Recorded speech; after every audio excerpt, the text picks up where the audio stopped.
Bonjour tout le monde. Cette semaine, je vous parle de pêche au doré au marcheur de fond. J'explique un peu le fonctionnement du marcheur de fond, car beaucoup l'utilisent pour couvrir beaucoup de territoires afin de déceler à quel endroit le doré se tient. D'autres vont l'utiliser carrément toujours dans des situations de vagues où il est extrêmement difficile de demeurer en place sur des zones. Donc, on voit ici, on a un fil qui se trouve être le fil de notre canne à pêche qu'on vient attacher notre marcheur de fond. Par la suite, ici, il y a une autre attache pour mettre notre harnais et je vais montrer et expliquer la différence entre un harnais régulier qui est ici et un harnais flottant.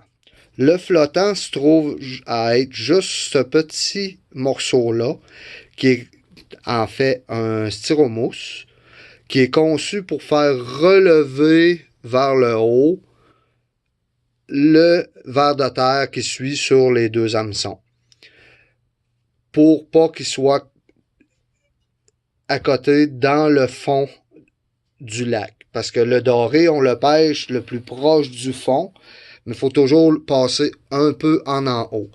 Et pour bien contrôler votre marcheur de fond, qui est ici, vous voyez le bout de la broche ici, là. Quand vous descendez votre leurre dans votre marcheur de fond dans le fond du lac, on connaît que un once équivaut à une profondeur de 10 pieds. Un once et demi, 15 pieds, 2 onces, 20 pieds. Pour avoir une profondeur constante. Dans le fond, lorsque vous en allez, faut sentir environ une fois aux 2-3 secondes la broche frotter dans le fond. Si vous la sentez pas, c'est que vous êtes en haut du fond. Si vous sentez toujours tirer, c'est aussi simple, c'est qu'il est couché comme ça dans le fond. Donc, vous êtes trop bas. On ramène du fil dans ce temps-là. L'autre chose à savoir si on est bien calibré, c'est que avec notre canne, par exemple, premièrement, le marcheur de fond, on utilise ça vraiment à la traîne, là. Placez votre canne à 90 degrés par rapport au bord de votre embarcation et votre ligne devrait avoir un angle d'environ 45 degrés par rapport à votre canne. Si vous avez moins, vous êtes légèrement trop haut. Si vous avez plus, vous avez trop de lignes de sortie.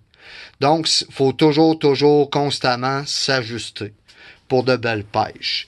Sur ce, je vous souhaite une belle semaine et on se revoit la semaine prochaine pour une autre capsule.